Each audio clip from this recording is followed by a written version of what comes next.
نحمده ونصلي على رسوله الكريم اما بعد فاعوذ بالله من الشيطان الرجيم بسم الله الرحمن الرحيم رب اشرح لي صدري ويسر لي امري واحلل عقدة من لساني يفقهوا قولي۔ شروع کرتی ہوں اللہ کے نام سے جو بے انتہا مہربان نہایت رحم فرمانے والا ہے۔ قل کہہ دیجئے، ہوا وہ، اللہ اللہ، احد ایک ہے، اللہ اللہ، الصمد بے نیاز ہے، لم نہ، یلد اس نے جنا، ولم اور نہ، یولد وہ جنا گیا، ولم اور نہیں، یکن ہے، لہو اس کے لیے، کفواً برابر کا، احد کوئی ایک بھی۔ سورۃ الاخلاص کو سورۃ الصمد بھی کہا جاتا ہے، یعنی اس کا ایک اور نام بھی۔ اس کے علاوہ صحابہ کرام نے اپنے طور پر بھی کئی نام رکھے ہوئے تھے، سورۃ التفرید وغیرہ، تقریباً 20 نام ملتے ہیں، لیکن یہ سورت مشہور سورۃ الاخلاص ہی سے ہے۔ 2 صورتیں اخلاص کے نام سے مشہور ہیں۔ پچھلی کون سی سورت تھی جسے سورۃ الاخلاص کہا گیا؟ سورۃ الکافرون، اور یہ سورۃ الاخلاص نمبر 2 ہے۔ سورۃ الاخلاص الاولی، پہلی سورۃ الاخلاص یعنی سورۃ الکافرین میں توحید عملی کا ذکر تھا، یعنی اس بات کا اعلان کر دیجئے کہ آپ اللہ کے سوا کسی کی بھی عبادت نہیں کریں گے، نہ ہی کسی کو اس کی عبادت میں شریک کریں گے۔ اور یہاں پر سورۃ الاخلاص میں علمی یا معرفت کے اعتبار سے توحید کا ذکر ہے، توحید المعرفہ یعنی توحید کی پہچان، توحید المعرفت والاثبات للہ سبحانہ وتعالی، اللہ سبحانہ وتعالی کی پہچان، اس کا تعارف اور اس کی صفات کے بارے میں جاننا، علم کے اعتبار سے بھی اور اعتقاد یا عقیدے کے اعتبار سے بھی، علماً و اعتقاداً، کہ اللہ سبحانہ وتعالی ایک ہے، اکیلا ہے، احد ہے، الصمد ہے، نہ وہ کسی سے جنا گیا اور نہ اس نے کسی کو جنم دیا، اور کوئی اس کے برابر کا نہیں۔ تو ان الفاظ کے ساتھ اللہ سبحانہ وتعالی کا تعارف بیان کیا گیا ہے، تو یہ توحید المعرفہ ہے، یعنی معرفت الرب، معرفت اللہ۔ اس صورت سے ہمیں یہ پتہ چلتا ہے کہ اللہ سبحانہ وتعالی اپنی ذات میں، اپنے افعال میں، اپنے اسماء اور اپنی صفات میں اکیلا ہے، نہ اس کا کوئی والد ہے، نہ اس کا کوئی ولد ہے، لا ولد لہ ولا والد لہ، لا ند لہ لا شریک لہ، لا شبیہ لہ لا نظیر لہ، لا وزیر لہ، لا صاحبۃ لہ، اس کی کوئی بیوی بھی نہیں، کوئی اس کے برابر کا نہیں۔ یہ سورت توحید کی ساری اقسام کو اکٹھا کرتی ہے، جمع کرتی ہے۔ ایک حدیث کے مطابق انہا تعدل ثلث القرآن، یہ 1/3 قرآن کے برابر ہے۔ نبی صلی اللہ علیہ وسلم اس کو ہر نماز کے بعد پڑھا کرتے تھے، اور اس کی تلقین کی گئی ہے، یعنی سورۃ الاخلاص اور سورۃ معوذتین جو ہیں ان کو ہر نماز کے بعد پڑھا جاتا ہے، پھر سوتے وقت بھی اس کو پڑھنے کا حکم ہے۔ پھر اگر کوئی بیمار ہو جائے تو اس پر اس کو پڑھ کر دم کیا جائے۔ پھر فجر، مغرب کی سنتوں میں، وتر کی آخری رکعت میں بھی اس سورت کو پڑھا جاتا ہے۔ طواف کی 2 رکعتوں میں سے ایک میں سورۃ الاخلاص کو پڑھا جاتا ہے۔ صبح شام کی دعاؤں میں اس سورت کو 3 بار پڑھا جاتا ہے۔ ایک اور روایت میں 10 بار پڑھنے والے کے لیے جنت میں ایک محل کی بشارت دی گئی ہے۔ ایک صحابی اس کو ہر نماز کی ہر رکعت میں پڑھا کرتے تھے، دوسری صورتوں کے ساتھ ملا کر۔ اس میں 4 آیات ہیں اور 15 کلمات ہیں۔ پچھلی صورت میں ہم دیکھتے ہیں کہ ابو لہب کا مشن ناکام ہوا۔ ابو لہب کا دین کیا تھا؟ شرک کا دین تھا، اس کی ناکامی کا ذکر آیا کہ وہ ختم ہو گیا، اور یہاں پر اس کے بعد جو اصل پیغام دیا جا رہا ہے وہ یہ کہ آج کے بعد تمام انسانیت کے لیے جو اصل دین ہے وہ توحید کا دین ہے، اور دین اسلام کی سب سے بڑی پہچان اور سب سے بڑی خصوصیت کیا ہے کہ وہ توحید کا دین ہے، اس میں ایک اللہ پر ایمان لانے کا ذکر ہے۔ تو اس صورت میں انشاءاللہ ہم توحید کے سبق کو دوبارہ یاد کریں گے کہ اللہ سبحانہ وتعالی ایک ہے۔ آپ میں سے کتنے لوگ اس صورت کو واقعی دل و جان سے پڑھتے ہیں؟ کبھی بھی اگر وسوسے آنے لگے اللہ سبحانہ وتعالی کے بارے میں، یا دل میں کوئی شک آنے لگے، تو اس موقع پر بھی اس صورت کا ورد کرنا چاہیے۔ اس صورت کے شان نزول کے بارے میں ایک روایت آتی ہے ابی بن کعب سے کہ مشرکین کا ایک گروہ نبی صلی اللہ علیہ وسلم کی خدمت میں حاضر ہوا اور کہنے لگا، انسب لنا ربک، ہمارے لیے اپنے رب کا نسب بیان کیجیے کہ آپ کا رب کس قبیلے یا کس نسل سے تعلق رکھتا ہے، جس پر آپ ایمان لانے کی ہمیں دعوت دیتے ہیں اس کا نسب نامہ تو بتائیے، اس کا تعارف تو کرائیے تاکہ ہمیں اس کی پہچان ہو جائے۔ تو اس پر اللہ سبحانہ وتعالیٰ نے یہ صورت نازل کی، قل، آپ انہیں کہہ دیجئے، انہیں بتا دیجئے، هو اللہ احد، کہ وہ اللہ ایک ہے، اللہ الصمد، اللہ بے نیاز ہے، لم یلد ولم یولد، لم یلد اس نے کسی کو نہیں جنا، ولم یولد اور نہ وہ کسی سے جنا گیا، ولم یکن لہ کفوا احد اور کوئی بھی اس کے برابر کا ہے ہی نہیں، لیس کمثلہ شیء اس جیسا کوئی بھی نہیں۔ تو اس سے یہ پتہ چلتا ہے کہ یہ صورت ہمیں اللہ سبحانہ وتعالیٰ کا تعارف کراتی ہے۔ جو شخص یہ جاننا چاہتا ہے کہ اللہ کون ہے، اسے چاہیے کہ وہ کثرت کے ساتھ، تکرار کے ساتھ بار بار سورۃ الاخلاص پڑھے۔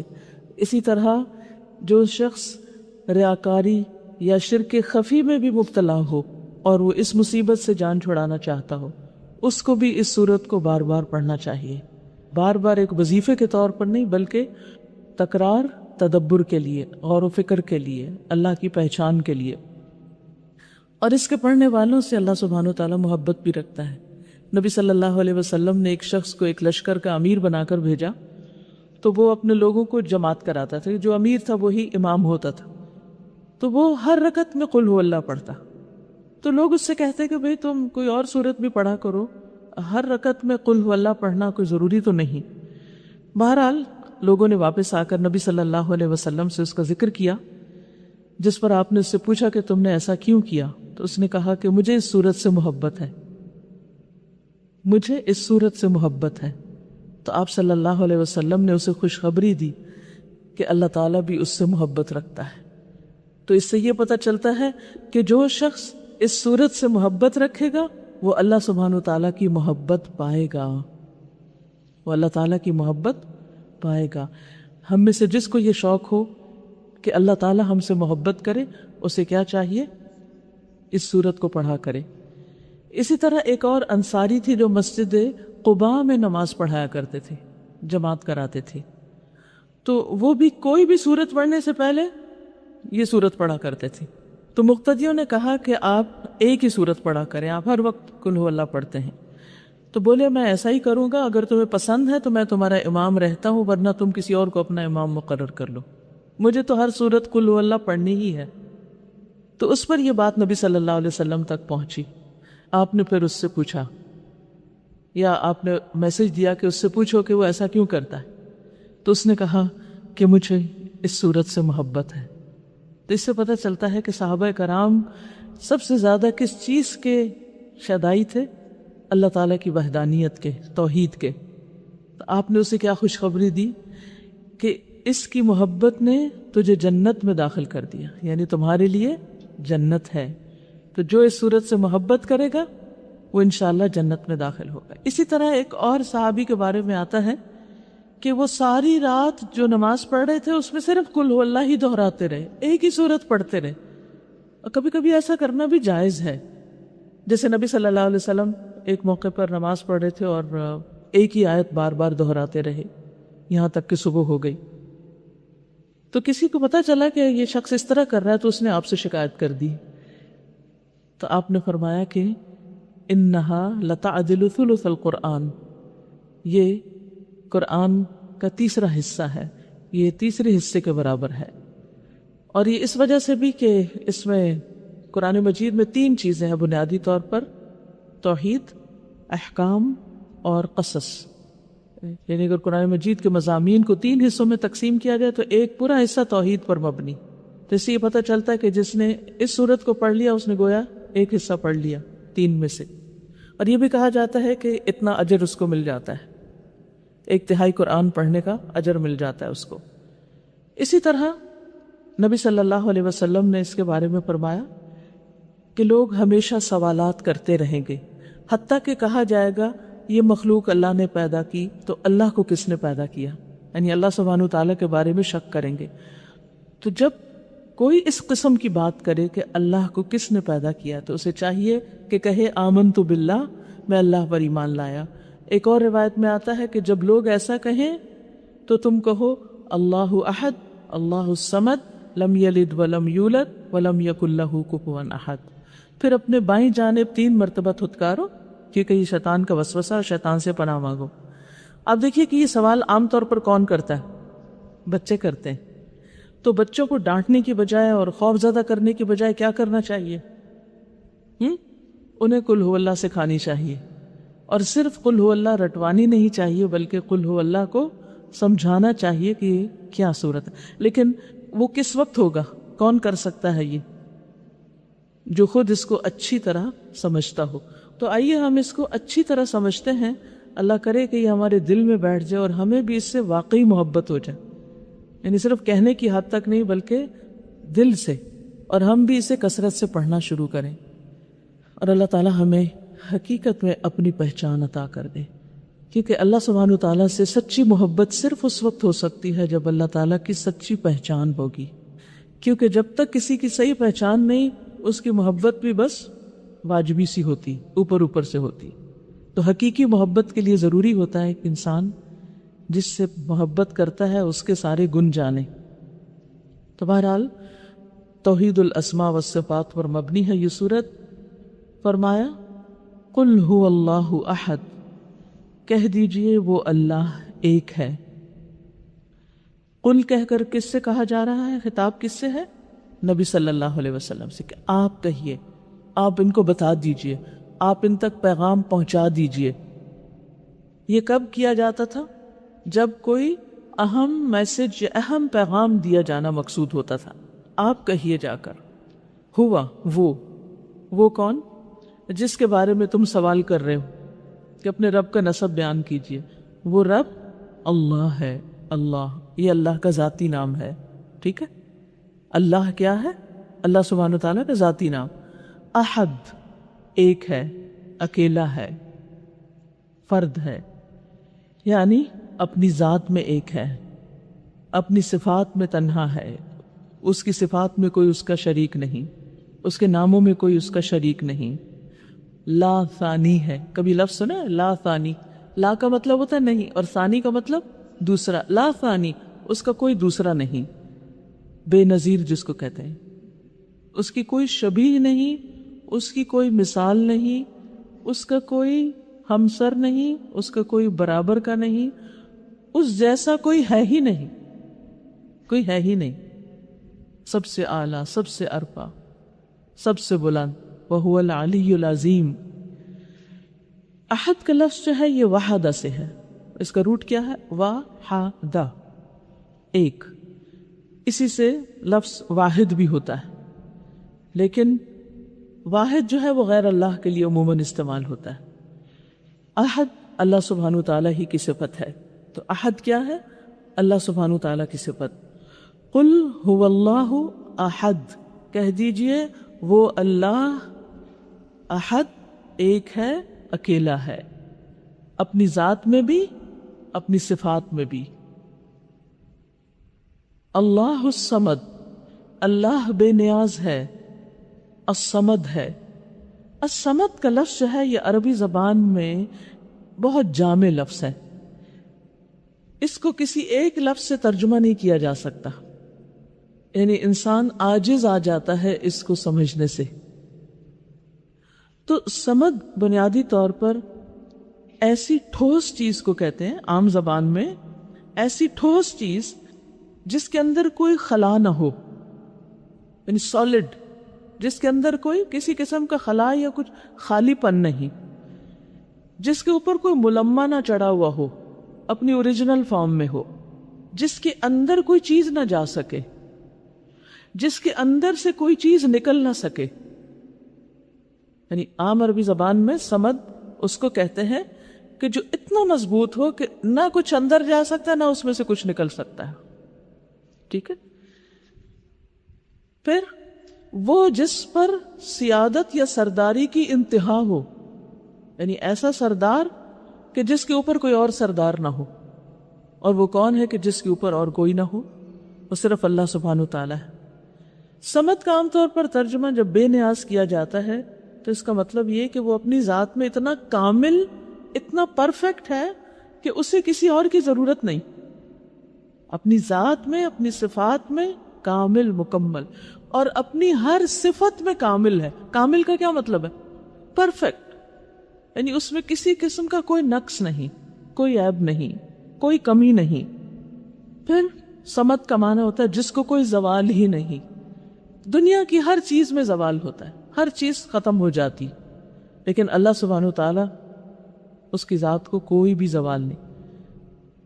لا تأخذہ سنۃ ولا نوم، نہ اسے نیند آتی نہ اونگ آتی، اور اس کے لیے حی لا یموت، ابداً ابدا، وہ زندہ ہے، اسے کبھی موت نہیں آئے گی، ہمیشہ ہمیشہ کے لیے ہے.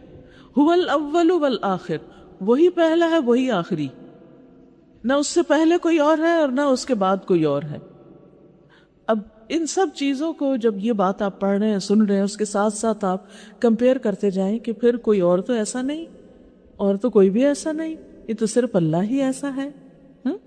پھر اسی طرح وہ جس کو موت نہیں اور کوئی اس کا وارث نہیں، جس کا کوئی وارث نہیں، کیونکہ اس نے نہ کسی کو جنم دیا ہے نہ کسی سے جنم دیا گیا. کیونکہ جو کسی سے پیدا کیا جاتا ہے تو پھر کیا ہوتا ہے؟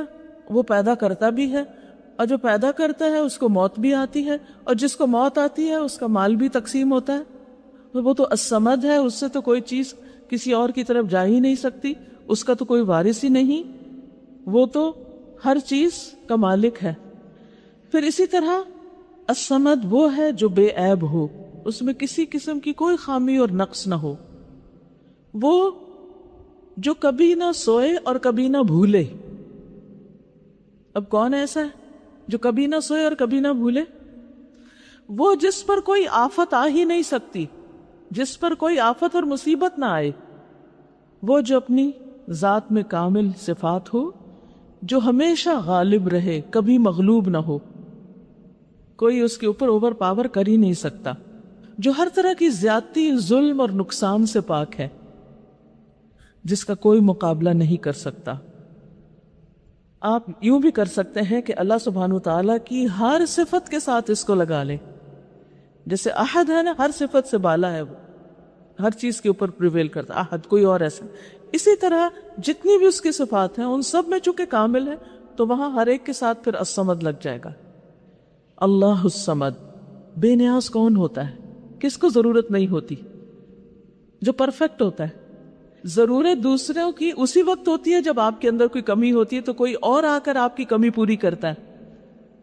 تو جس کو کوئی کمی ہی نہیں، جو خود ہی پرفیکٹ ہے، تو اسے تو پھر کسی کی ضرورت نہیں. اس لیے اس کا ترجمہ کیا جاتا ہے بے نیاز، جبکہ وہ اس کا پورا ترجمہ نہیں ہے، پرفیکٹ ترجمہ نہیں ہے اس کا، لیکن بہرحال ٹو سم ایکسٹینٹ تھوڑا سا معنی بیان ہو جاتا ہے.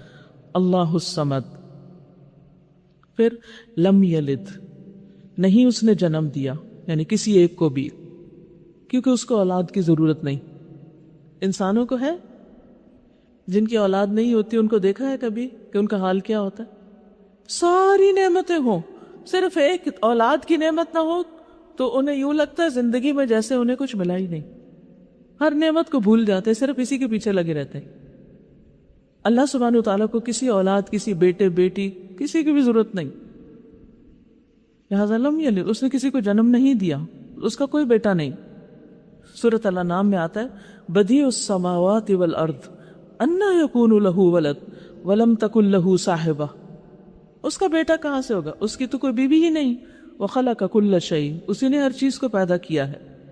ایک اور جگہ پر آتا ہے وما ينبغي للرحمن ان يتخذ ولدا، رحمان کو یہ زیب ہی نہیں دیتا، رحمان کے شایان شان ہی نہیں کہ وہ کسی کو اپنا بیٹا بنائے، لہذا ان سارے مذاہب کی تردید ہو جاتی ہے جو کسی کو بھی اللہ کا بیٹا قرار دیتے ہیں۔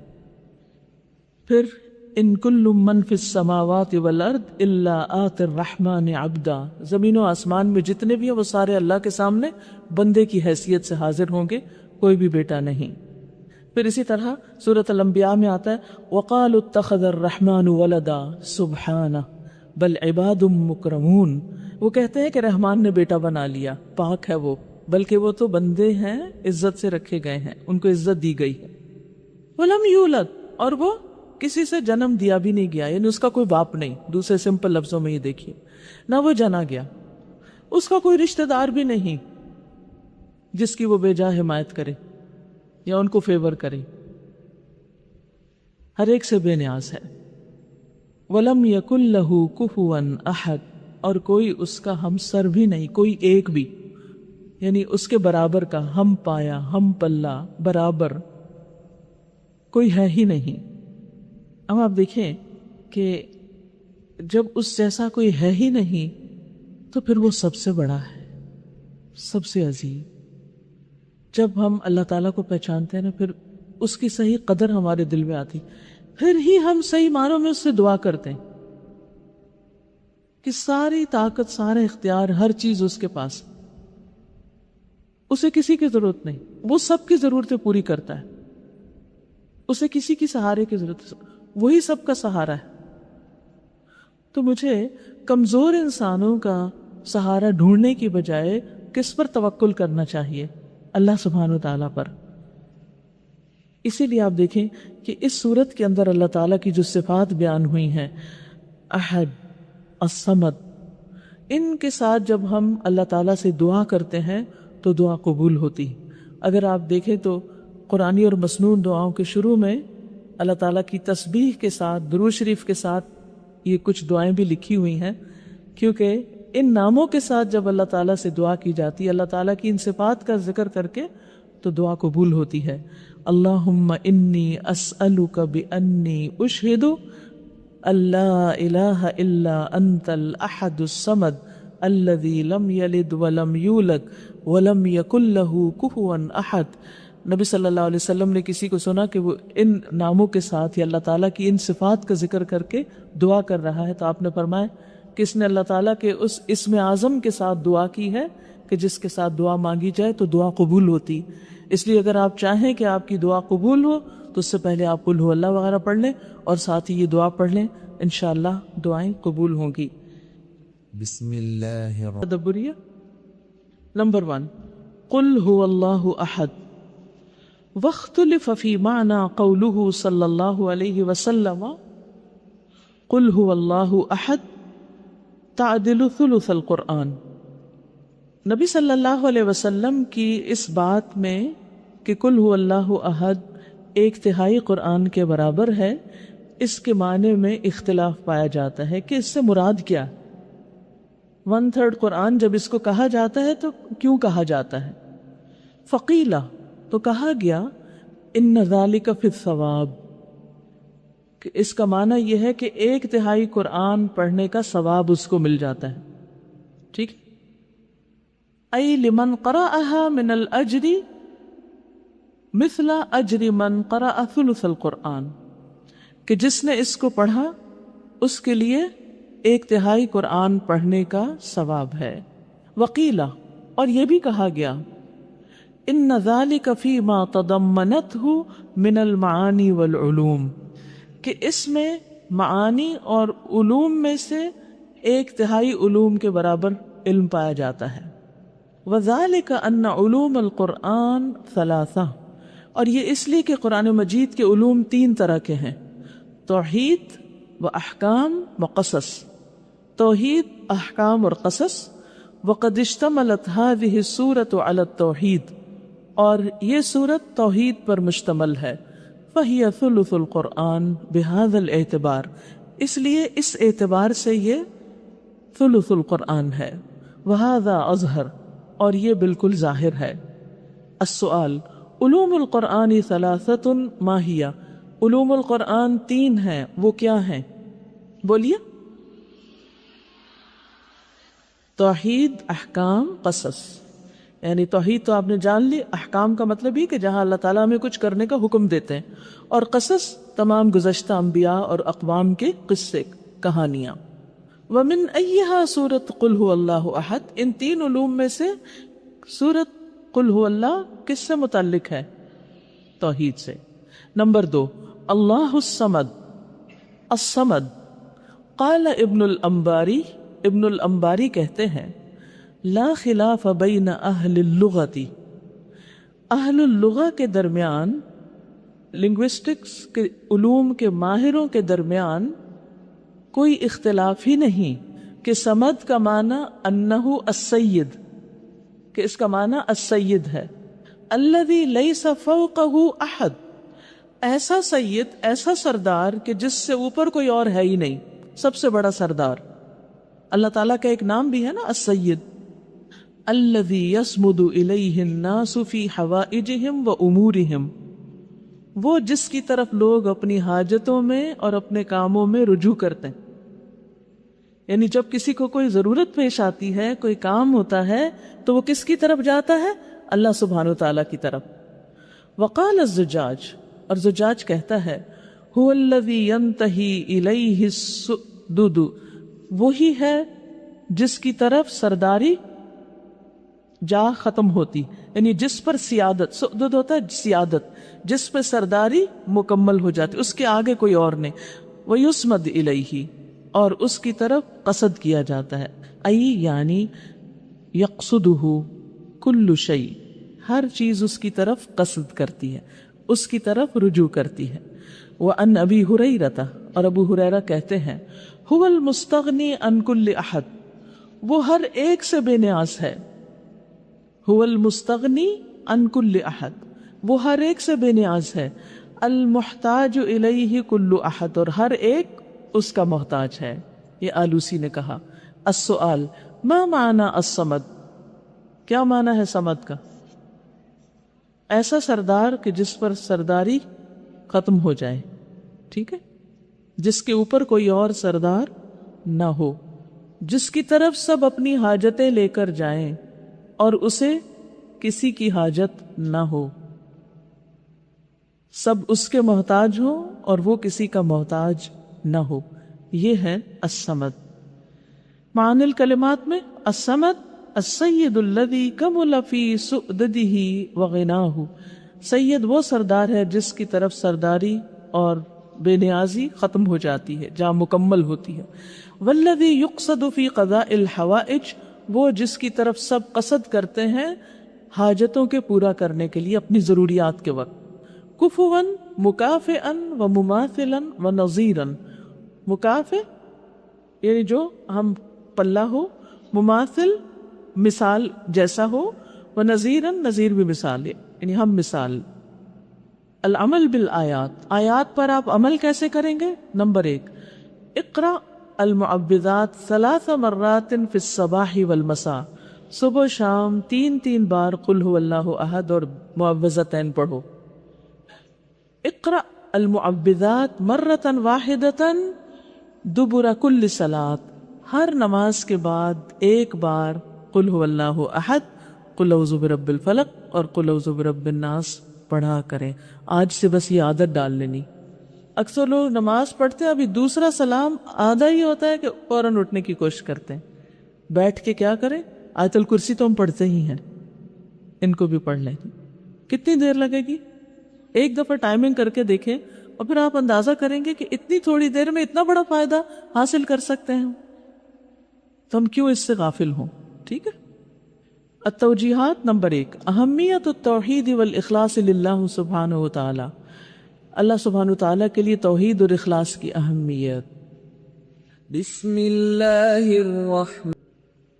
سورۃ الفلق. الفلق الفلق کا معنی ہوتا ہے پھاڑنا، پھٹنا۔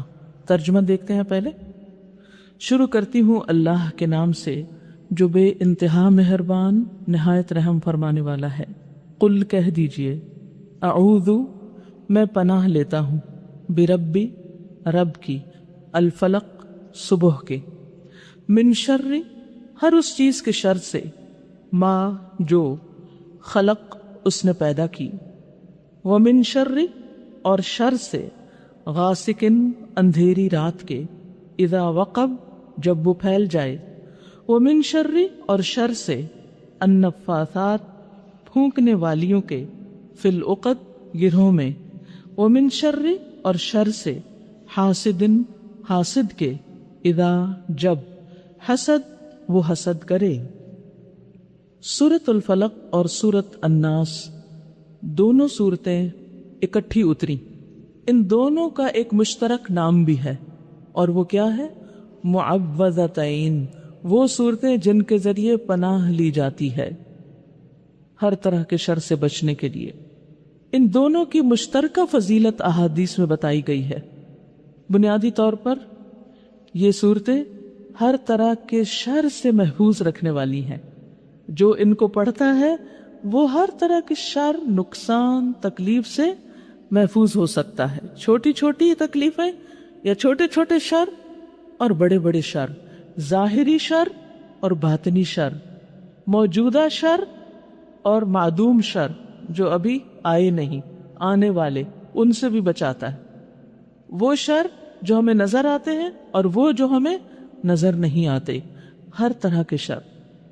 نبی صلی اللہ علیہ وسلم اسے صبح و شام پڑھا کرتے تھے، ان صورتوں کو 3 بار صبح و شام کے اذکار میں، نمازوں کے بعد بھی پڑھتے تھے، سوتے وقت بھی پڑھتے تھے۔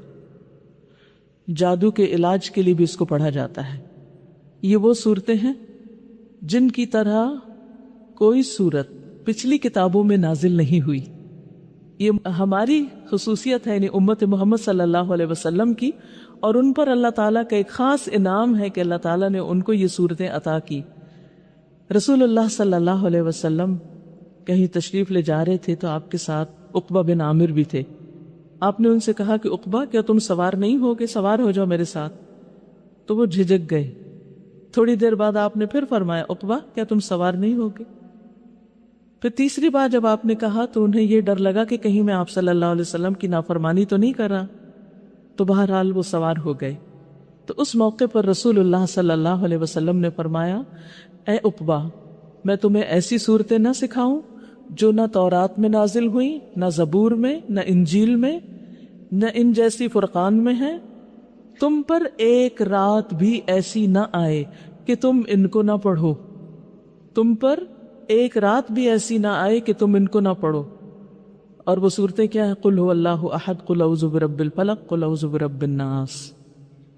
کیا یہ حکم صرف عقبہ بن عامر کے لیے تھا، یا ہمیں بھی اس سے کوئی سبق لینا چاہیے؟ ہمیں بھی لینا چاہیے۔ جتنی بھی نیند آئی بھی ہو، کچھ بھی ہو، کچھ اور نہیں پڑھا جا رہا، تبارک الذی مشکل ہو گئی، تو یہ صورتیں ضرور پڑھ لیں۔ اور اس میں سے آپ دیکھیے کہ سورۃ الفلق بہت بلیغ صورت ہے۔ عقبہ بن عامر ہی کہتے ہیں کہ میں رسول اللہ صلی اللہ علیہ وسلم کے پاس آیا، آپ سواری پر تھے، میں نے اپنے ہاتھ آپ کے پاؤں پر رکھ دیے اور عرض کی کہ اے اللہ کے رسول صلی اللہ علیہ وسلم، آپ مجھے سورۃ ہود پڑھا دیں۔ راستے میں کہہ رہے ہیں۔ اب آپ دیکھیے، پہلے بھی آپ کہاں سورت سکھا رہے ہیں؟ سواری پہ، راستے میں۔ کیا سبق ملتا ہے اس سے؟ اپنے بچوں کو کیسے سکھانا چاہیے؟ کسی کرسی میز پہ بٹھا کے، کلاس روم بنا کے؟ نہیں، سفر میں سب سے اچھا موقع ہوتا ہے۔ مجھے ابھی تک وہ سفر یاد ہے جو بہت چھوٹی تھی، میں نے اسکول نہیں شروع کیا تھا، تو میں اپنی والدہ کے ساتھ جا رہی تھی ان کے میکے، تو اس وقت مجھے انہوں نے سورۃ اللہب سکھائی تھی، راستے میں زبانی بول بول کر۔ اور پھر اگر آپ تھوڑا سا اس کا واقعہ اور قصہ بھی سنا دیں تو اور بھی انٹرسٹنگ ہو جاتا ہے، پھر بچے اور بھی شوق سے یاد کرتے ہیں۔ اور ویسے بھی سفر کے دوران آپ دیکھیں، ہر طرح کے شر سے محفوظ رہنے کے لیے کیا ہے، اگر آتی بھی ہے بچوں کو تو بیٹھ کے کہیں چلے آیت الکرسی پڑھیں، وہ سارے مل کے پڑھیں، پھر اسے کہیں چلیں اب سورۃ الاخلاص پڑھیں، ساتھ خود بھی پڑھنا شروع کر دیں، کیونکہ جو کام ہم خود کرتے ہیں وہ دوسروں سے کروانا آسان ہوتا ہے۔ اور پھر اسی طرح باقی صورتیں بھی. اب آپ دیکھیے کہ آپ جا رہے ہیں، تشریف لے جا رہے ہیں کہیں، اور وہ کہتے ہیں مجھے سورت ہود سکھا دیجئے، آپ مجھے سورت یوسف پڑھا دیجئے. کیا ہم نے کبھی کسی سے کہا آپ یہ سورت سکھا دیجئے ہمیں، آپ یہ پڑھا دیجئے؟ کیونکہ ہمیں آلریڈی بہت کچھ مل رہا ہے. آپ نے فرمایا تم قرآن میں کوئی ایسی سورت نہ پڑھو گے جو اللہ کے نزدیک قل اعوذ برب الفلق سے زیادہ بلیغ ہو.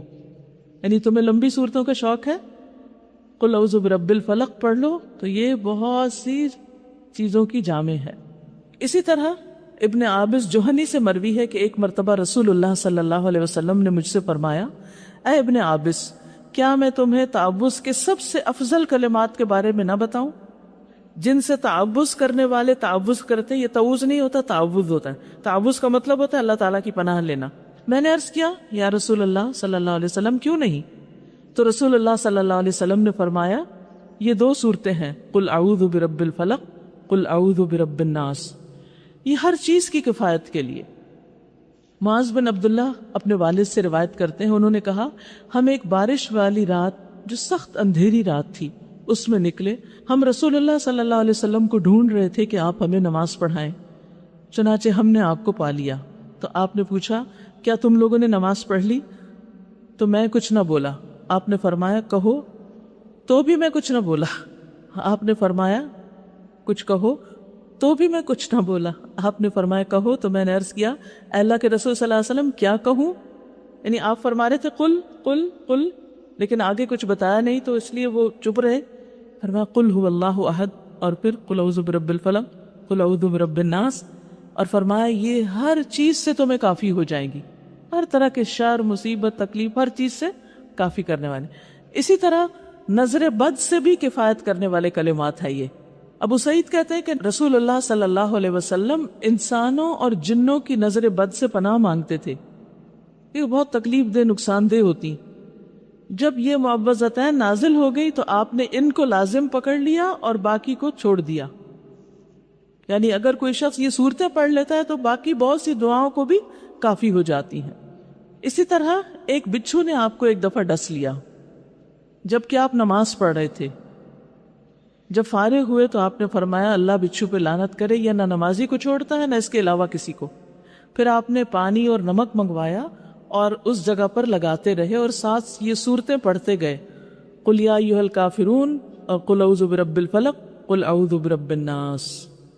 تو یہ صورتیں دم کرنے کے لیے بھی بہت فائدہ مند ہیں. نبی صلی اللہ علیہ وسلم کس طرح دم کرتے تھے ان صورتوں کے ساتھ؟ رات کو جب سوتے تو اپنے دونوں ہاتھ جوڑ کر ان صورتوں کو پڑھتے اور 3 بار، یعنی ایک دفعہ قل واللہ، قل اعوذ برب الفلق، قل اعوذ برب الناس پڑھ کے پھونک مار کے سب سے پہلے سر، پھر چہرہ، پھر سامنے والا حصہ، اور پھر جہاں تک ہاتھ پہنچے، کمر وغیرہ، گردن، جو بھی پیچھے سے. اور جب نبی صلی اللہ علیہ وسلم بیمار ہو گئے تو پھر حضرت عائشہ نے کیا کیا؟ صورتیں انہوں نے پڑھی لیکن آپ کے ہاتھوں پہ پڑھی، اور پھر آپ ہی کے ہاتھوں کو آپ کے جسم پر پھیر دیا. آپ اپنے اوپر بھی رات سوتے وقت یہ دم کیا کریں اور چھوٹے بچوں پر بھی پڑھ کر اپنے ہاتھ ساتھ پھیرا کریں. یعنی ہاتھ پھیرنا بھی اس کا ایک حصہ ہے دم کرنے کا.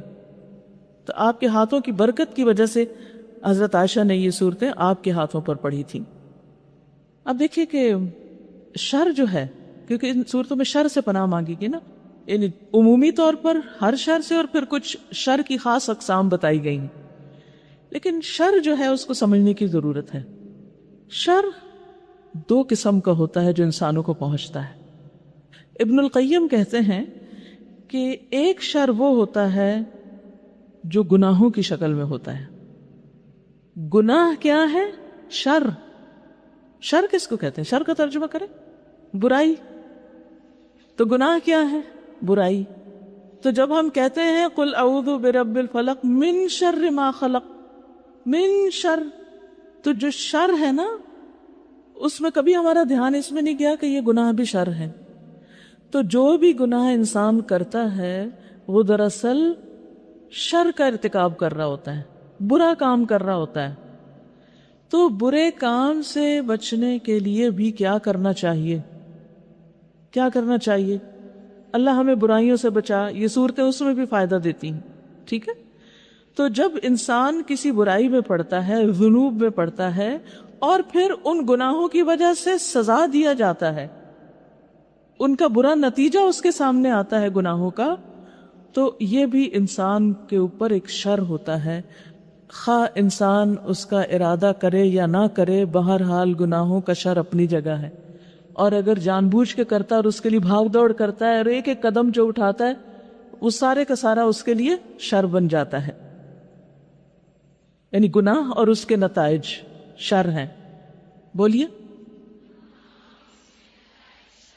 جی، گناہ اور اس کے برے نتائج بولیں گے تو اور بھی زیادہ ہمیں کلک کرے گا، یعنی فیل ہوگا۔ گناہ اور اس کے برے نتائج شر ہیں۔ گناہ کا برا نتیجہ کیا ہوتا ہے؟ کبھی بیماری کی شکل میں، کبھی مال کی کمی کی شکل میں، کبھی اولاد میں کوئی نقصان کی شکل میں، کبھی اولاد کی نافرمانی کی شکل میں، کبھی کسی اور شکل میں۔ تو یہ جو گناہ ہے نا، یہ ہمارے لیے ہر شر سے زیادہ نقصان دہ ہے۔ تو گویا وہ اپنے ہی اندر ہے شر۔ دوسری قسم جو اندر نہیں باہر ہے، جو انسان کے اوپر باہر سے آتا ہے، یہ جو گناہوں والا شر ہے تو انسان کے اپنے ہی اندر ہے، لیکن ایک باہر سے بھی آتا ہے۔ باہر سے جو شر آتا ہے وہ دو طرح کے لوگوں کی طرف سے، یہ دو طرح کی اقسام سے آتا ہے، ایک مکلف اور ایک غیر مکلف۔ مکلف کون ہے؟ انسان اور جن۔ اور غیر مکلف کون ہے؟ سارے حیوانات، کیڑے مکوڑے، جو بھی باقی چیزیں انسان کو نقصان دیتی، چاہے وہ الٹرا وائلٹ ریز ہی کیوں نہ ہو، چاہے وہ جراثیم ہی کیوں نہ ہو، وہ آپ کے اوپر امڑنے کے لیے وائرسز تیار ہیں۔ یہ سب شر کی قسمیں۔ اب آپ دیکھیے کہ کچھ شر تو ہمیں نظر آتے ہیں اور کچھ نظر بھی نہیں آتے، ان پر بعض اوقات ہمارا کنٹرول نہیں ہوتا۔ اب کوئی انسان اگر ہمیں نقصان دینا چاہتا ہے تو ہمیں بعض اوقات پتہ بھی نہیں ہوتا اس نے کیا سازش کر رکھی ہے، لیکن کون جانتا ہے؟ اللہ کو پتہ ہوتا ہے۔ جنات اٹیک کرنا چاہتے ہیں، آپ کو پتہ ہے کون جن کہاں کیا سوچ رہا ہے آپ کے اوپر کہاں سے آنے کا؟ شیطان ہے اور باقی مخلوق ہے۔ اسی طرح کچھ ایسی چیزیں جو غیر مکلف ہیں، جیسے جراثیم ہیں، کیڑے مکوڑے، سانپ، بچھو، شیر اور اس طرح کی چیزیں جو آپ کے اوپر اٹیک کرتی۔ تو جب انسان کہتا ہے کہ مجھے ہر طرح کے شر سے بچا اللہ، تو پھر یہ ساری چیزیں اس میں شامل ہو جاتی ہیں۔ جب ہم شر سے پناہ مانگتے ہیں تو اس کے بھی دو معنی ہیں۔ ایک یہ کہ اللہ جو شر اس وقت ہمارے اندر یا باہر ہے، کوئی نظر لگا رہا ہے ہمیں، یا کوئی حسد کر رہا ہے ہم سے، یا رات کا شر ہے، یا کسی اور چیز کا شر ہے، اللہ تعالیٰ اس سے ہمیں چھٹکارا دے۔ اور ایک شر ہے جو معدوم ہے۔ معدوم ہے، معدوم کا مطلب ابھی وجود میں نہیں آیا، ابھی سامنے نہیں ہے۔ اللہ اس کو معدوم ہی رکھ، وہ ٹلا ہی رہے، وہ آئے ہی نہ۔ کوئی مصیبت آنے والی ہے، وہ اتر رہی ہے، نازل ہو رہی ہے بلا، ہمیں نہیں پتا۔ تو جب ہم یہ دعا پڑھ لیتے ہیں صبح سویرے تو کیا ہوتا ہے؟ وہ واپس چلی جاتی ہے، اب نازل نہیں ہوتی۔ ٹھیک ہے؟ پھر اسی طرح خیر کی بھی دو اقسام ہوتی ہیں۔ ایک وہ جو موجود ہوتا ہے، جو ہمارے پاس نعمتیں اس وقت ہیں، مال ہے، اولاد ہے، صحت ہے، کھانے پینے کو رزق ہے، دوست احباب ہیں، اللہ نے دین کی نعمت دی ہے، یہ سارا خیر ہے نا۔ تو ہم کیا چاہتے ہیں کہ یہ خیر ہمارے پاس باقی رہے، تو اس کی دعا کرتا ہے انسان۔ اور پھر کچھ خیر ایسا ہوتا ہے جو ابھی ہمیں ملا نہیں، معدوم ہے، تو پھر ہم کیا چاہتے ہیں کہ یا اللہ وہ خیر ہمیں، اللہم انی اسألک من الخیر کلہ عاجلہ و آجلہ، جو ابھی آیا نہیں، آ رہا ہے، یا اللہ اس میں کوئی رکاوٹ نہ آئے۔ کتنی دفعہ ایسا ہوتا ہے کہ سب کچھ ہو چکا ہوتا ہے اور اچانک کوئی ایسی مشکل پیش آ جاتی ہے کہ آپ وہ کام کر ہی نہیں سکتے۔ ابھی کل کو مجھے بتا رہا تھا کہ ایک خاتون تھی، انہیں کہیں جانا تھا اور انہوں نے اپنا بورڈنگ پاس جو تھا وہ بھی لے لیا، چیک ان کر لیا، سب کچھ کر لیا، اچانک ان کا شاید مسل پل ہو گیا، یہ کیا، اور وہ سوار نہیں ہو سکی، جہاز پر نہیں جا سکی۔ پوری تیاری، آپ کو پتہ جب انسان نے دور کا سفر کرنا ہو کتنے دن لگتے ہیں صرف پیکنگ میں، کتنی چیزیں تیار کرتا ہے، لیکن انسان کو نہیں پتا ہوتا کہ ان ساری کوششوں کے باوجود میں اپنے مقصد میں کامیاب ہو سکتا ہوں یا نہیں ہو سکتا۔ تو کچھ چیزیں ایسی ہوتی ہیں، اور آپ دیکھیں کئی لوگوں کے صحیح ہے تو چلے عام دنیا کے سفر ہیں، کئی دفعہ آپ نے سنا ہوگا کہ کوئی خاتون حج پہ جانے کا ارادہ کر رہی تھی، بس فلائٹ کو 1 ہفتہ رہ گیا تھا، تو اچانک کیا ہوا، شوہر کی ڈیتھ ہو گئی، اب وہ عدت میں چلی گئی، سارے انتظامات ہیں لیکن وہ جا نہیں سکتی. نیت کا اجر اللہ دے گا اس کو، لیکن وہ ایک جو خوشی ہوتی ہے نا ایک فریضے کو انجام دینے کی، ہمیں نہیں پتا کس وقت کس چیز میں رکاوٹ آ جائے. تو اس کے لیے بھی دعا کرنی چاہیے کہ اللہ وہ رکاوٹیں نہ آئیں، جو برکت، خیر، بھلائی، نعمت تو نے ہمارے لیے رکھی ہے وہ ہم تک پہنچ جائے، راستے میں کوئی خلل نہ آئے. سورۃ آل عمران کی آخری آیات جو نبی صلی اللہ علیہ وسلم ہر روز صبح پڑھا کرتے تھے تہجد کے وقت، اس میں ایک بڑی جامع دعا ہے، ربنا اننا سمعنا منادیا ینادی للایمان فآمنا به ربنا فاغفر لنا ذنوبنا وکفر عنا سیئاتنا. اب اس میں کون سے شر سے بچاؤ کیا آپ نے؟ گناہوں کا بھی شر. فاغفر لنا ذنوبنا، جب بخشش ہو جاتی ہے تو بخشش کیا ہے؟ استغفار کیا ہے؟ ستر الذنوب والتجاوز عنہ، گناہوں کا ڈھانپنا اور اس سے تجاوز کرنا کہ اللہ اسے محفوظ رکھنا. اور پھر وکفر عنا سیئاتنا، وہ جو گناہوں کا وبال ہمارے اوپر آنے والا ہے یا اللہ اس سے بھی ہمیں دور رکھنا، ان کو دور کر دے. پھر ہم کیا مانگتے ہیں؟ وتوفنا مع الابرار، یہ ہم نے کیا مانگی؟ خیر مانگی. ابھی اس وقت نہیں، یعنی کہ جب ہماری موت کا وقت آئے تو ہمیں ابرار کے ساتھ فوت کرنا، نیک لوگوں کے بیچ میں ہوں. ہاسپٹل میں بھی ہے تو آس پاس نیک لوگ ہوں، گھر میں بھی موت آ رہی ہے تو نیک لوگ ہوں، کسی گاڑی بس پہ کہیں پہ موت کی تو کوئی وقت جگہ نہیں پتا نا.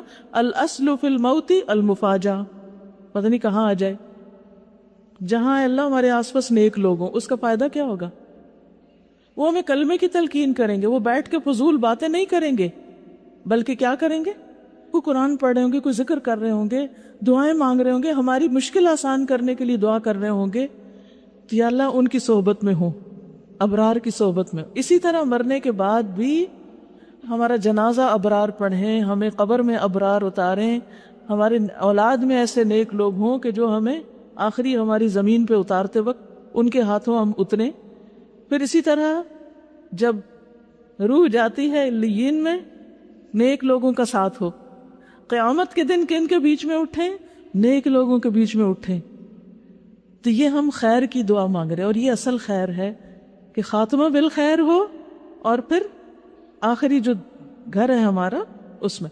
پھر اسی طرح ایک اور خیر ہم مانگتے ہیں، ربنا وآتنا ما وعدتنا علی رسلک.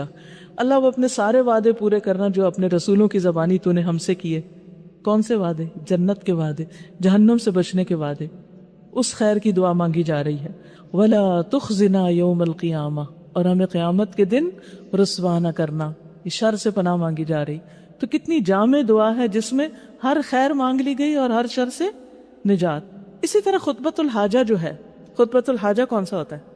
یہ جو نکاح کے موقع پر پڑھا جاتا ہے، اس میں بھی ہم پڑھتے ہیں نا، ان الحمد للہ نحمدہ ونستعینہ ونستغفرہ ونعوذ باللہ من شرور انفسنا ومن سیئات اعمالنا. شرور انفس کیا ہے؟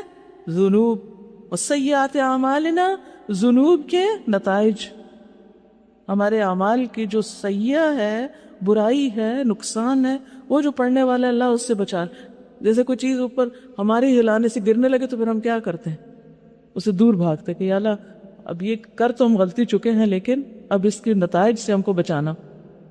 تو بہرحال یہ صورتیں ہمیں ہر طرح کے شر سے بچنے میں، چاہے وہ ہمارے نفس کا شر ہو، چاہے ہمارے گناہوں کا شر ہو، چاہے لوگوں کا شر ہو، چاہے غیر مکلف مخلوق اور اس میں رات اور رات کے اندر پائے جانے والے شر، اور باقی چیزوں کا جن کو ہم جانتے ہیں اور جن کو ہم نہیں جانتے، ان سب سے بچنے کے لیے کافی ہو جاتی. اللہ سبحانہ وتعالیٰ فرماتے ہیں، قل، آپ کہہ دیجئے، اعوذ، میں پناہ لیتا ہوں، برب الفلق، صبح کے رب کی. اب یہ فلق کا جو ترجمہ صبح کیا جاتا ہے، بس یہ ایک جزوی ترجمہ ہے، کیونکہ فلق کا جو لفظی معنی ہے وہ کیا ہے؟ ان اللہ فالق الحب والنوا، پھاڑنے والا، فالق. تو فلق کا مطلب ہوتا پھٹنا. اب دیکھیے کہ ہر چیز پھٹ کے ہی وجود میں آتی ہے. مثلا چشمے کیسے وجود میں آتے ہیں؟ پانی کے زمین پھٹتی ہے تو اس میں سے پانی نکلتا ہے، وہ پہلے پارے میں بھی آتا ہے نا، یتفجر منہ الانہار۔ اسی طرح دانا اور بیج پھٹتا ہے تو اس میں سے پودا نکلتا ہے، زمین پھٹتی ہے تو اس میں سے نباتات اگتی ہیں۔ اور کوئی مثال؟ فجر، بالکل۔ اگر آپ اس اعتبار سے دیکھیں تو ہر مخلوق ہی فلک کے نتیجے میں آتی ہے۔ تو قل اعوذ برب الفلق، یعنی ایک طرح سے ہر چیز کو عدم سے وجود میں لانے والا، پیدا کرنے والا وہ ہے۔ لیکن فلق کا ایک معنی صبح بھی ہے، عمومی طور پر اس کو صبح کے معنوں میں لیا جاتا ہے کہ وہ رب جو صبح کا مالک ہے، جو صبح کا رب ہے۔ صبح کی بات کیوں خاص طور پر کی گئی؟ اس لیے کہ اندھیروں کے چھٹنے کے بعد ہمیں روشنی ملتی ہو۔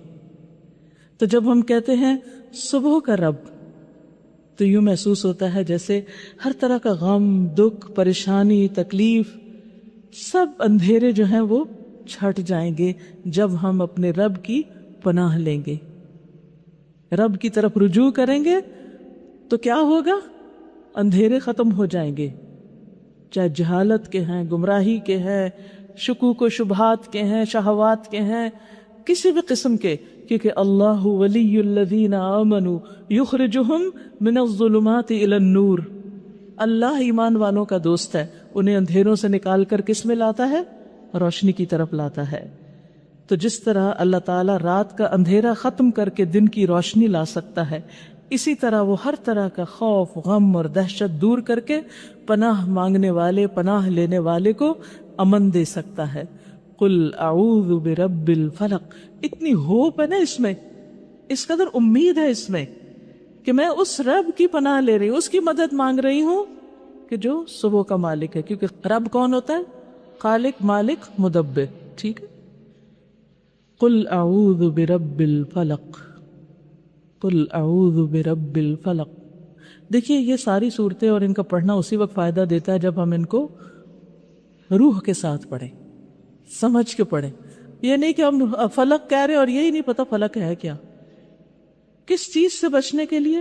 من شر ما خلق، ہر اس چیز کے شر سے جو اس نے پیدا کی، جو بھی اس نے تخلیق کیا، اس کے شر سے بچنے کے لیے میں اپنے رب کی پناہ لیتا ہوں، رب کی مدد لیتا ہوں، رب کی طرف رجوع کرتا ہوں۔ کیا کیا چیز پیدا کی اللہ نے؟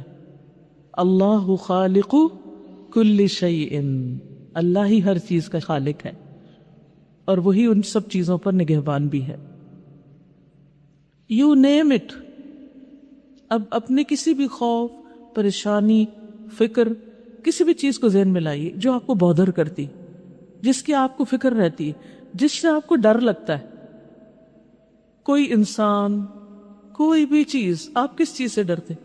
مستقبل سے، فقر و فاقہ سے، بیماری سے، لوگوں کی باتوں سے۔ کس سے ڈر لگتا ہے؟ تنہائی سے، لوگوں کے ساتھ چھوڑ جانے سے، دنیا میں نعمتوں کی کمی سے۔ سارے ڈر سوچیے اپنے، دائیے ذہن میں پریشانیاں، اور جب یہ پڑھے اس وقت یہ سوچ کے کہ یہ ساری جو میری پریشانیاں یہ اب دور ہونے والی ہیں۔ من شر ما خلق، ہر شر سے، جو بھی چیز پیدا کی ہے نا اللہ نے، اس میں جو بھی شر ہے۔ مثلا ہوا چلتی ہے، اس میں شر ہوتا ہو سکتا ہے نا؟ ایک قوم پہ ہوا چلی تھی، ختم کر گئی ان کو۔ بارش، بجلی، ایون زمین کا کوئی شر ہے؟ ہلنے لگ جائے تو کہیں پناہ نہ ہو۔ اس کے بارے میں ایک روایت آتی ہے، اگرچہ اس کی سند میں کچھ کلام ہے، لیکن الفاظ کے اعتبار سے انسان کے ذہن کھولنے والی ہے کہ ایک دفعہ آپ صلی اللہ علیہ وسلم نے رات کے وقت سفر کے دوران یہ دعا پڑھی، یا ارض ربی و ربکی اللہ، اے زمین میرا اور تیرا رب کون ہے؟ اللہ۔ اعوذ باللہ من شر، اللہ کی پناہ لیتا ہوں تیرے شر سے بچنے کے لیے، وشر ما فیک، اور تیرے اندر جو شر ہے چھپا ہوا اس سے بھی، وشر ما خلق فی، اور جو تیرے اندر شر ڈال دیا گیا، پیدا کر دیا گیا، اس سے بھی، وشر ما یدب علیک، اور تیرے اوپر جو کچھ چلتا ہے، کون کون چلتا ہے زمین پر؟ ساری مخلوق چل رہی ہے، ان سب کے شر سے بھی۔ اعوذ باللہ من اسد و اسود، اللہ کی پناہ لیتا ہوں ہر شیر سے اور ہر کالی چیز سے، ومن الحیۃ والاقرب، سانپ سے اور بچھو سے، ومن ساکن البلد، اس شہر کے رہنے والوں سے، ومن والد وما ولد، ہر والد اور ہر اولاد سے، چاہے وہ انسان ہے یا جن ہے یا یعنی کوئی بھی مخلوق ہے۔ تو یہی چیزیں ہمیں پریشانی میں ڈالتی ہیں نا، یہی چیزیں پریشانی میں مبتلا کرتی ہیں۔ آپ دیکھیے کہ جو شخص اللہ کی پناہ لیتا ہے، اللہ سے مدد لیتا ہے، کیا اس کی زندگی میں پر کوئی خوف اور غم اور ڈر ہو سکتا ہے کہ میں نے اللہ کو سہارا پکڑ لیا ہے؟ من شر ما خلق ومن شر غاسق، ہر چیز کے شر کے بعد خصوصی طور پر 3 چیزوں کے شر سے پناہ مانگی گئی، غاسق، ساحر اور حاسد۔ غاسق کیا چیز ہے؟ غاسق کہتے ہیں رات کو، اندھیرا کرنے والی۔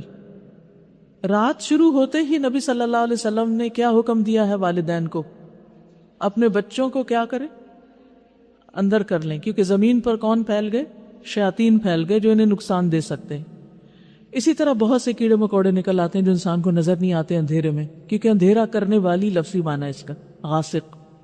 پھر اسی طرح رات کے وقت چور ڈاکو بھی نکلتے ہیں، جس کسی نے کوئی برا کام کرنا ہوتا ہے وہ رات کو نکل پڑتا ہے، کیونکہ اندھیرے میں چھپنے کا موقع مل جاتا ہے۔ اسی طرح منافقین رات کے وقت کیا کرتے تھے؟ نبی صلی اللہ علیہ وسلم کے خلاف پلاٹنگ کرتے، سازشیں کرتے تھے۔ اور کیا ہوتا ہے رات کے وقت؟ گھروں کے باہر نہیں، اندر بتائیے مجھے کیا ہوتا ہے؟ اب دھیان نہیں جائے گا۔ رات کے وقت لوگ اسکرین کے آگے بیٹھ کے کیا کرتے ہیں؟ کیا وہ شر نہیں ہے؟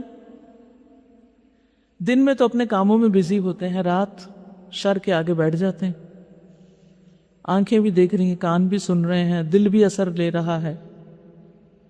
من شر غاسق اذا وقب، ہر برا کام کرنے والے کو ایک راہ مل جاتی ہے کہ اب ہم آرام سکون سے سب کر سکتے۔ مومن کی راتیں کیسی ہوتی؟ پیچھے ہم پڑھ چکے ہیں نا، واللیل اذا یغشا، اور رات کی قسم جب وہ چھا جاتی ہے۔ اب رات جب چھا جاتی ہے تو یہ سب کچھ ہوتا ہے۔ مومن اس وقت کیا کرتا ہے؟ رات کا آغاز ہو رہا ہے، کیا کرنا ہے آپ نے؟ ابھی رات شروع نہیں، اس سے پہلے ہی کیا پڑھ لینا ہے؟ صبح شام کی دعائیں جو ہیں۔ رات داخل ہو رہی، اذانیں ہو رہی ہیں، آپ کدھر بھاگ رہے ہیں؟ نماز کی طرف۔ اس کے بعد تھوڑا بہت کھایا پیا، کوئی بھی کام کیا، پھر کیا ہے؟ سونے سے پہلے نماز۔ پھر بستر پر گئے ہیں، پھر کیا کر رہے ہیں؟ اذکار۔ رات کو آنکھ کھل گئی تو کیا کریں گے؟ اذکار، ذکر کریں گے جس میں دعا قبول ہوتی ہے، لا الہ الا اللہ وحدہ الی آخرہ۔ پھر رات کا تیسرا پہر ہو گیا، اب کیا کریں گے؟ اٹھ جائیں گے، پھر تہجد، دعائیں، اللہ تعالیٰ پکار رہا ہے آپ کو کہ ہے کوئی جو مجھ سے مانگے تو میں اس کو دوں۔ پھر اذان ہو جاتی ہے، رات ختم ہوتی ہے، پھر آپ رات کا اختتام کس پہ کرتے ہیں؟ فجر کی نماز سے دن کا آغاز کر لیتے ہیں۔ مومن کی راتیں تو یہ ہوتی ہیں، اور خصوصاً اگر رمضان ہے، آخری عشرہ ہے، تو اور بھی مومن کی راتیں آباد ہو جاتی ہیں۔ اس کے برعکس دوسرے لوگ کیا کرتے ہیں جن کا ایمان کمزور ہوتا ہے یا ایمان ہوتا ہی نہیں، وہ رات کے آغاز کے ساتھ ہی برے کاموں کے لیے، یا اور کچھ نہیں، اگر وہ حرام کام نہیں بھی کرتے تو بہت سے لوگ رات کے وقت لہو اور فضول وقت ضائع کرنے میں رات گزارتے ہیں۔ گپ شپ، سوشلائزنگ، ادھر ادھر فون کالز، باتیں، کوئی مہمان آ گیا تو باتیں، کہیں چلے گئے تو باتیں، اور کچھ نہیں تو راتوں کو اب تو بہت سے کیفے اور بہت کچھ کھلا رہتا ہے، جا کے چائے پیے، سوشلائز کریں، لوگوں کو دیکھیں، ادھر ادھر گھومے پھریں، اور پھر آ کر سو جائیں۔ کب تک؟ جب تک جی چاہے۔ کوئی فکر تھوڑی ہے کسی نماز کی، کسی اور چیز کی۔ اب یہ ہمارا کلچر بنتا چلا جا رہا ہے۔ اس سے جو شر آ رہا ہے، اس سے جو شیاطین کو کام کرنے کا موقع مل رہا ہے اور غالب آنے کا، وہ بھی آپ دیکھیں کتنا زیادہ ہو گیا۔ وَمِن شَرِّ غَاسِقٍ اِذَا وَقَبَ، اِذَا وَقَبَ کا معنی ہے جب وہ داخل ہو جائے، جب وہ چھا جائے، جب وہ پھیل جائے۔ رات میں ایک اور اہم کام ہم کرتے ہیں، اور وہ کیا ہوتا ہے؟ آرام، نیند۔ جب نیند آتی ہے تو پھر ہم کیا کرتے ہیں؟ آنکھیں بند کر کے سو جاتے ہیں۔ کیا ہم اپنی نگرانی کر سکتے ہیں؟ اپنی حفاظت کر سکتے ہیں؟ سوتے وقت ہماری ساری طاقتیں جواب دے جاتی ہیں، سارے حواس بند ہو جاتے ہیں۔ اب کون حفاظت کرتا ہے؟ اللہ حفاظت کرتا ہے۔ وہ نگہبانی کرتا ہے. اس لیے اللہ کی پناہ لے کے سونا چاہیے تاکہ سوتے ہوئے بھی کوئی نقصان نہ ہو. وَمِن شَرِّ النَّفَّاثَاتِ فِي الْعُقَدِ، اور ایک اور بہت شر عام ہے جو ہمارے معاشرے میں، وہ ہے جادوگر کا شر. جادوگرنیوں کے شر سے جب وہ پھونکے مارے، کس میں؟ گانٹھوں میں. عقد میں پھونکے مارنے والیوں کے شر سے. نفث ینفث ہوتا ہے دم کرنا، پھونک مارنا، اور نفاثہ سے نفاثات، پھونکے مارنے والیاں. کیونکہ مردوں کے مقابلے میں جادوگری عام طور پر عورتیں زیادہ کر لیتی ہیں. عورتیں ہی جادو کے کاموں میں زیادہ دلچسپی لیتی ہیں، کرنے کرانے کے لیے، اس کے توڑ کے لیے. اور پھونک کا معنی بھی اس میں لیا گیا ہے کہ گروہ میں جو پھونکیں ماری جاتی ہیں ان پھونکوں کے شر سے ہمیں نجات دے، اس سے بچا. اور پھر یہ نفاثات جمع کا صیغہ استعمال ہوا ہے، یعنی وہ گروہ کے گروہ ہیں یا بہت سے ہیں، یا پھر یہ کہ کثرت سے جو پھونکے مار رہے ہوں. کیونکہ جادو کا طریقہ کیا ہوتا ہے؟ عموماً بال یا کوئی ناخن یا کوئی چیز لے کے دھاگے میں گرہ لگا کے اور اس کے اوپر پھونک ماری جاتی ہے کچھ الفاظ پڑھ کر. اور ہم سب جانتے ہیں کہ نبی صلی اللہ علیہ وسلم پر بھی جادو ہو گیا تھا جس کا اثر تقریباً 6 ماہ تک رہا. اور پھر بالآخر یہ صورتیں نازل ہوئی، نبی صلی اللہ علیہ وسلم نے ان کو پڑھا اور گرہوں کو کھولا، اور آپ کو بتایا گیا کہ وہ کہاں پر دفن ہے. جادو والی چیزیں جن کو دبایا گیا تھا ایک کنویں میں، آپ ایک ایک آیت پڑھتے جا رہے تھے اور گرہیں کھولتے جا رہے تھے.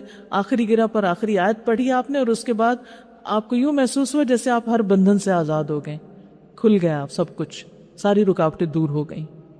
تو اس لیے خاص طور پر اس چیز کے شر سے بھی پناہ مانگنے کے لیے کہا گیا. اور نفث جو ہوتا ہے نا، اس میں تھوڑی سی تھتکار بھی ہوتی ہے، تھوڑی سی تھوک بھی شامل ہوتی ہے. جھاڑ پھونک کرنے کے لیے استعمال ہوتا ہے. زور سے پھونک مارنے کے لیے نفخ ہوتا ہے، نفخ جیسے آگ جلانے کے لیے پھونکے مارتے ہیں نا، تو وہ اور ہوتا ہے. تو آپ دیکھیے کہ یہاں پر اذا وقب کے بعد نفاثات فی العقد کہا گیا، اور آخر میں کہا گیا ومن شر حاسد اذا حسد، اور حاسد کے شر سے جب وہ حسد کرے. حاسد کون ہوتا ہے؟ حسد کیا ہوتا ہے؟ کسی کی نعمت کے زوال کی تمنا کرنا، خواہ انسان عملی طور پر کچھ کرے یا نہ کرے. دل میں جس کے خیال آ جائے کہ یہ جو چیز اس کو ملی ہے یہ اس سے کسی طرح ختم ہو جائے، یہی حسد ہے. ہم سمجھتے کہ حسد جو ہے وہ اس وقت ہوتا ہے جب کوئی کسی کو آگے بڑھ کے نقصان دیتا ہے. اگر کوئی کسی کو نقصان نہیں بھی دیتا عملی طور پر، ہاتھ سے یا زبان سے یا آنکھ سے، کیونکہ نظر لگانا بھی، یعنی خبیث روحیں یا خبیث النفس لوگ جو ہوتے ہیں وہ پھر اس حسد کی بنا پر نگاہ اس طرح کی ڈالتے ہیں چیزوں پر کہ وہ اگلے شخص کو نقصان ہوتا ہے. وَمِن شَرِّ حَاسِدٍ اِذَا حَسَد، جب بھی وہ حسد کرے، یعنی اس کے دل میں جب یہ خیال آئے، جب یہ احساس آئے کہ دوسرے شخص کے پاس جو نعمت ہے وہ ختم ہو جائے، اس وقت سے بھی اللہ ہمیں بچائے کہ کوئی اور ہماری نعمتوں پر جلے یا ہمارے ساتھ ایسا سلوک کرے یا ہمارے بارے میں ایسا سوچے. یعنی انسان جب کسی کی خوشحالی دیکھتا ہے، کسی کی نعمت دیکھتا ہے، تو اس کو کیا کرنا چاہیے؟ دعا کرنی چاہیے کہ اللہ تمہیں اس میں برکت دے، کھانا پہننا اوڑھنا نبھانا ہنڈانا نصیب ہو، نہ کہ انسان دل میں یہ سوچے کہ کس وقت یہ نعمت اس سے جائے. اور نعمتوں کے جانے میں کیا ہے؟ مال کی تباہی ہو، اولاد کی ہو، ہر چیز ختم ہو بس اس سے. یا کسی کو کوئی اچھی شہرت ملی ہے یا محبت ملی ہے تو اس پر حسد کرنا، تو اس سے بھی بچنے کے لیے کہا گیا ہے. کیونکہ دنیا میں خیر کے ساتھ شر ہے. حسد کہاں ہوتا ہے؟ جہاں نعمت ہوتی ہے. تو جب کوئی نعمت آپ کے پاس آتی ہے تو اس کے ساتھ ایک شر بھی لپٹا ہوا آ جاتا ہے. اب آپ نعمت استعمال کرنا چاہتے ہیں لیکن اس کے ساتھ جو شر ہے اس سے جب تک آپ بچنے کی دعا نہیں کریں گے تو نعمت کو پوری طرح انجوائے نہیں کر سکیں گے. اس دنیا میں خیر کے ساتھ شر بھی ہے، اس لیے شر کا مقابلہ انسان خود سے نہیں کر سکتا، کیونکہ اس کی بہت ساری قسمیں اور بہت سارے، اس کے اندر بھی شر ہے، باہر بھی شر ہے.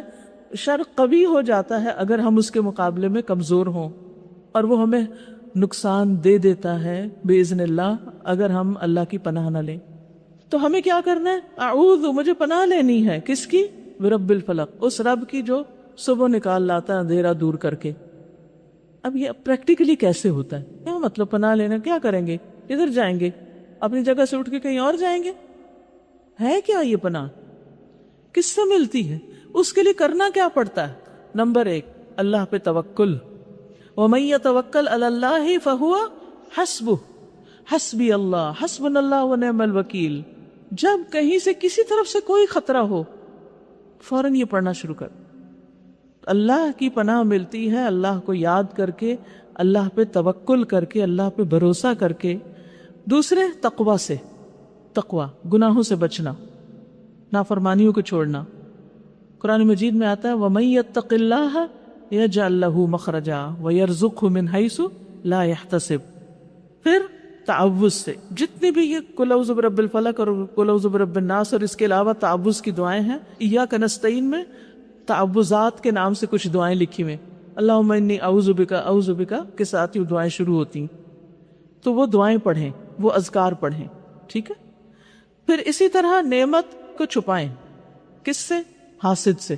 جب آپ کو یہ پتا ہے کہ کوئی خاص شخص آپ سے جلتا ہے، یہ سن کر کہ آپ کے پاس کوئی نعمت ہے، تو پھر کیا کرنا چاہیے؟ اس کے سامنے ذکر نہ کریں کہ آپ کو وہ نعمت ملی ہے، ورنہ وہ ایک دم چوکنا ہوگا، اچھا، اور دل میں جلنے لگے، اچھا اس کو یہ مل گیا، اور وہ اپنے اندر کے شر کی وجہ سے آپ کے لیے مصیبت بن سکتا ہے. اس کو نہ بتائیں. پھر اسی طرح اخلاص، اپنے آپ کو اللہ کے لیے خالص کریں. پھر صبر، حاسد کے ساتھ احسان کر کے، جس کے بارے میں آپ کو پتا چلے کہ یہ آپ کے لیے سنسیئر نہیں ہے، یہ آپ کو تکلیف دینا چاہتا ہے، یہ آپ کی کسی چیز سے خوش نہیں ہے، تو آپ کیا کرنا شروع کر دیں؟ اس کے ساتھ اچھا سلوک کرنا شروع کر دیں، اس کو کچھ دینا شروع کر دیں، تاکہ اس کا غصہ، اس کا رنج، اس کی جو جلن ہے وہ کم ہو جائے. یہ بہترین علاج ہے اس کا. مثلا آپ کو کوئی کامیابی ملی، آپ کو سمجھ آ رہی ہوتی ہے کہ آپ کے رشتہ داروں میں سے، دوستوں میں سے، آپ کے کولیگز میں سے، جان پہچان والوں میں سے کس کو اس پر خوشی نہیں ہو رہی، کیونکہ وہ پیٹھ پیچھے آپ کی کوئی برائیاں کر رہا ہوتا ہے، یا کسی نہ کسی طرح آپ کا درجہ اور رتبہ کم کرنے کی کوشش میں لگا رہتا ہے. اب آپ نے اس سے دشمنی نہیں پالنی، آپ کو اندازہ ہو جاتا ہے کہ یہ شخص ایسا ہے. وہ ہوتا ہے نا کچھ لوگوں کے درمیان وہ کیا ہوتی ہے، آپس میں رائیولری ہوتی ہے، مقابلہ چل رہا ہوتا ہے، آپ انکمفرٹیبل ہوتے ہیں اس کی پریزنس سے، اور آپ کو یہ ہوتا ہے کہ پتہ نہیں ادھر سے نہ آ جائے، ادھر سے نہ آ جائے، یہ نہ کر دے، وہ نہ کر دے. اب کرنا کیا آپ نے؟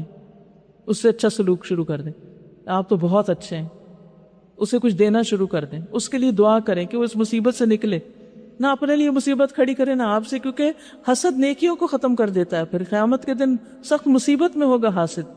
اچھا یہ تو ہم دوسرے کی بات کر رہے ہیں، اور اگر یہی مصیبت ہمارے اندر آ جائے، پھر اگر ہمارے اندر کسی کے بارے میں کوئی حسد ہو، پھر ہمیں کیا کرنا چاہیے؟ انہی چیزوں سے، انہی طریقوں سے بچنا چاہیے.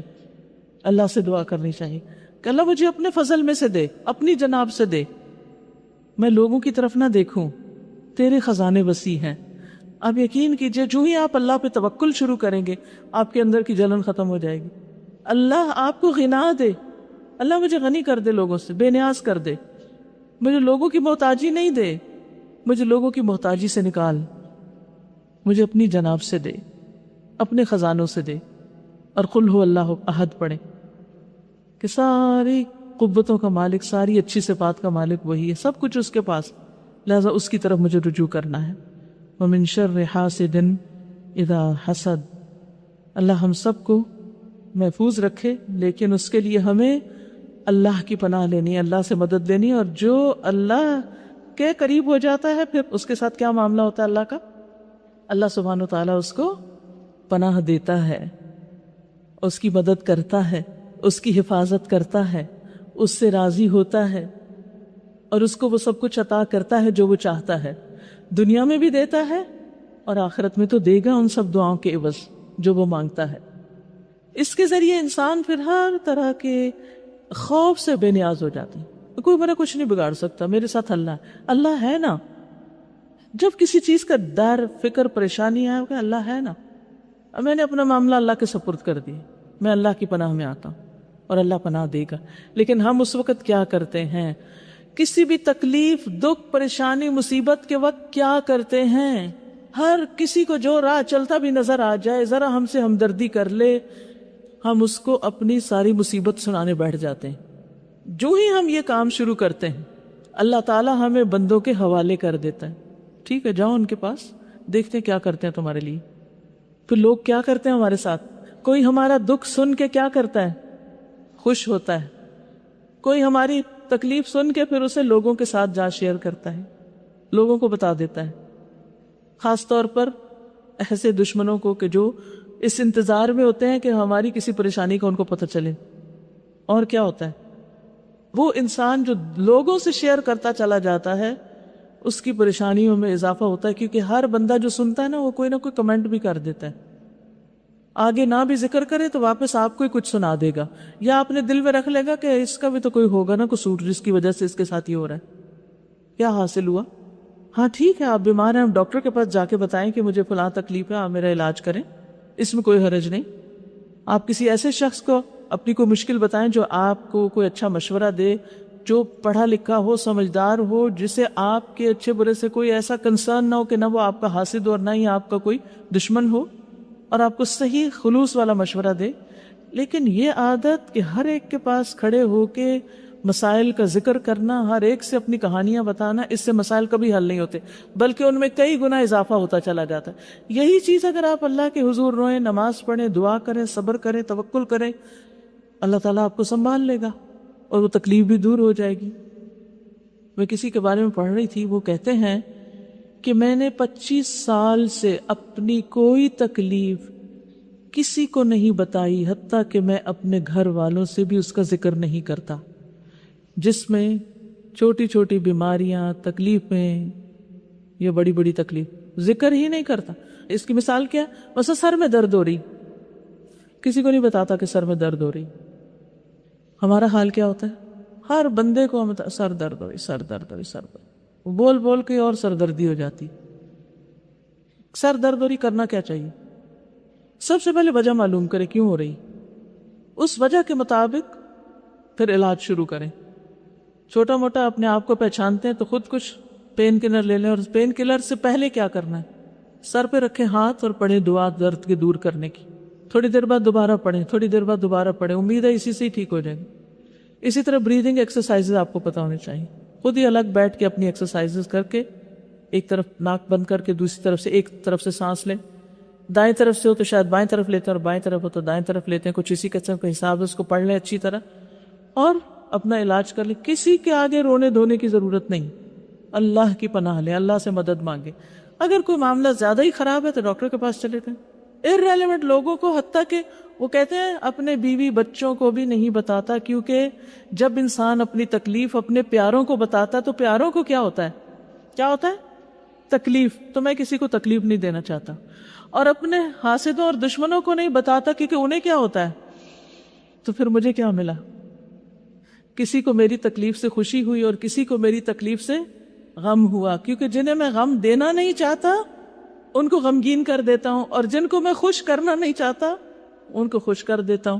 مجھے کیا حاصل ہوا؟ کچھ بھی نہ ملا. تو اس لیے کیا کرنا چاہیے؟ انما اشکو بثی وحزنی الی اللہ، اللہ سے فریادیں کر کے. بس اگر مشورہ بھی کرنا ہے تو کسی سمجھدار انسان سے کہ اس معاملے میں مجھے کیا کرنا چاہیے، اور پھر وہ کریں بھی. کیونکہ ہم کیا کرتے ہیں، کچھ مشورہ اس سے لیا، کچھ اس سے لیا، پھر ان کو دونوں کا ٹکرایا، پھر اس کو اس کے خلاف بتایا، اس کو اس کے خلاف بتایا، فلاں تو یہ کہہ رہا تو فلاں نے، اور اتنی کنفیوژن مچ گئی کہ کرنے کا کام کچھ بھی نہ کیا. اس طریقے سے بچیں. وَمِن شَرِّ حَاسِدٍ إِذَا حَسَدَ. نمبر 3 وقفات تدبریہ میں يَدْخُلُ فِي الْحَاسِدِ الْعَائِن. حاسد میں آئین بھی شامل ہوتا ہے. آئین کون ہوتا ہے؟ نظر لگانے والا. لِأَنَّهُ لَا تَصْدُرُ الْعَيْنُ إِلَّا مِنْ حَاسِدٍ شَرِيرِ الطَّبْعِ. کیونکہ نظر نہیں لگتی مگر حاسد سے ہی، جو شریر الطبع ہوتا ہے، یعنی جس کی طبیعت میں کوئی شر ہوتا ہے. خبیث النفس، جس کے نفس میں خباثت اور شر ہوتا ہے. السؤال هل تضمنت الصورة الكلام على العين وضح ذلك. کیا اس صورت میں نظر لگانے والے کے بارے میں بھی کوئی بات ہوئی ہے؟ نظر بد کا بھی علاج بتایا گیا؟ جی بالکل. نظر بد کس سے لگتی ہے؟ حاسد سے لگتی ہے. تو جب ہم نے کہا وَمِن شَرِّ حَاسِدٍ إِذَا حَسَدَ، تو ہم نظر بد سے بھی انشاءاللہ محفوظ ہو جائیں گے. معانی الکلمات میں اعوذ آیا ہے پہلے، اعتصم و التجو. میں تھام لیتا ہوں، سہارا پکڑتا ہوں.